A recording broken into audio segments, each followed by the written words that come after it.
बोलो बोलो संतपति तीरथ जाना ससुरारी बोलो बोलो संतपति। पत्नी से कहते हैं कि जो ये शादी का तुमने कपड़ा पहना है, ये कपड़ा क्या तुम्हारे बेटे वालों ने दिया है या हमारे के घर के लोगों ने दिया? सुनती जी बड़े चालाक थी। स्त्रियों को, पत्नियों को बहुत सावधानी से पति की बात सुनना चाहिए, घबरा के मत सुनना। और जो पत्नी अपने पति की बातों को घबरा के सुन लेती है, झगड़ा वही शुरू हो जाता है। और दो बातें पत्नियों को करना चाहिए। अगर पति कमा के आ गया है और भोजन करने बैठ गया है तो घर की समस्या को मत कहना, लेकिन ये बड़ी चालाक होती है, पति को खाने भी नहीं देती। बेचारा काम करके आता है, बैठता है, हाथ मुंह धो के पूरा किया खाना खाऊंगा, बैठ के अभी रोटी तोड़ा, दाल में डुबोया, सब्जी को लिया, मुंह में डाल लिया, तब तक उसकी बीवी पूछती है, बोलती है, हे हो एक मोर बात से सुन लो। पति बोलता की तो बोल की कहा कि मैं बोले फलाने के घर में उसकी बीवी ने बड़ी झुमका बढ़िया पहनी थी, हमको भी झुमका ला के दे दो। अब बेचारा वो खाना खाएगा, दाल का स्वाद भूल गया, अब उसको झुमका चाहिए। क्या चाहिए? झुमका। वो बेचारा खाना नहीं खाएगा, अब कैसे झुमका इसको लाओ? चिंता में डूब जाता है। इसीलिए देखो, तुम्हारे कारण तुम्हारा पति एकदम दुबला रहता है और कोई बात नहीं है। जिनकी घर की औरतें अपने पति को दुलार और प्यार के साथ बोलती है, समझती है, उसका पति का चेहरा हमेशा चमकता रहता है। और जिसके पति का चेहरा गिरा हुआ हो, जिसके पति का चेहरा उदास हो, समझ लो उसकी पत्नी निश्चित रूप से उसको सता रही है। बोले सदगुरु महाराज की।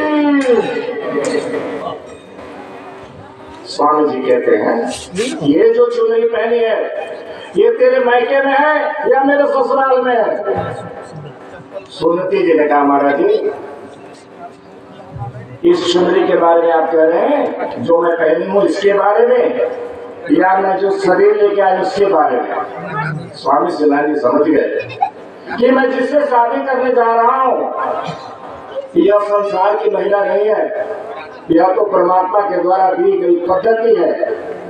और वाकई दुल्हन परमात्मा के द्वारा दी गई गिफ्ट है। दुनिया के सारे गिफ्ट एक तरफ, दुनिया के सारे उपहार एक तरफ, लेकिन अगर पत्नी बहुत कुशल मिल जाती है तो मैं समझता हूं उसके सामने कोई गिफ्ट नहीं, कोई उपहार नहीं है। समझ गए स्वामी शिवानंद जी महाराज? ये जो पत्नी हमारी है ये दार्शनिक है। तो कहा, महाराज मेरा उत्तर सुन लीजिए, जिस चुनरी के बारे में आप बोल रहे हैं ये चुनरी कहां से आई है? कैसे बोली इसने कि ना चुनरी मोरी नहीं हारा उपजी हो, ना चुनरी ना चुनरी मोरी नहीं हारा उपजी हो, ना मोरी नहीं हारा उपजी हो। ये जो चुनरी है मेरे मैके से नहीं मिली है। तो स्वामी शिवराज जी महाराज को थोड़ा सा गड़बड़ लगा कि जरूर कहेंगे कि मेरे घर से आई। क्या कही? समझ में आया कि ये मेरे घर से कहेगी, लेकिन पत्नी ने क्या जवाब दिया कि ना चुनरी मोरी नहीं हारा उपजी हो, ना चुनरी मोरी नहीं हारा उपजी हो, ना ही सजना ससुरारी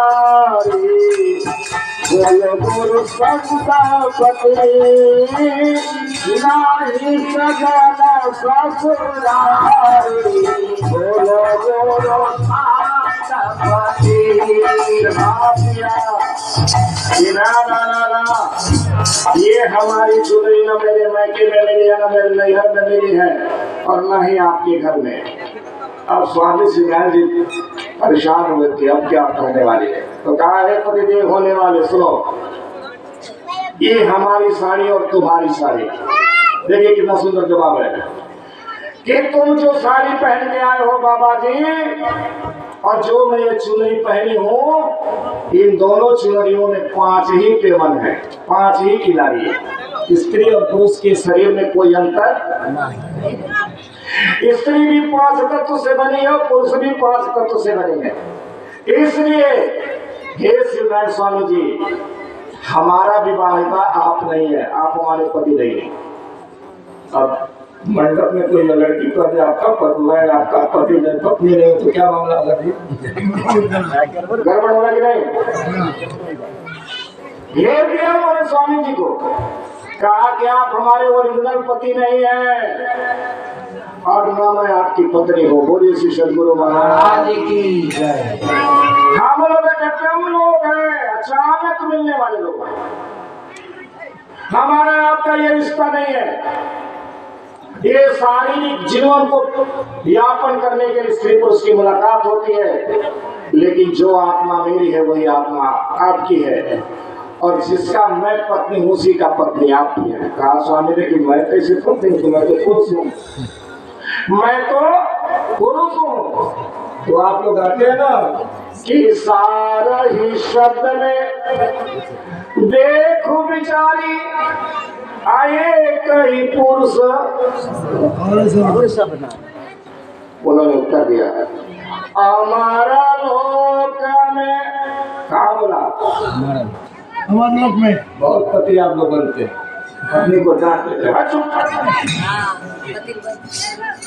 जो पति अपनी पत्नियों को गाली देते हैं, जो पति अपने पत्नियों को रे कह देते, स्वामी श्रीनाथ जी कहते हैं कि पुरुष को अपने पत्नियों को रे नहीं कहना चाहिए। राम जी अपने पत्नी सीता को कभी रे नहीं कहा।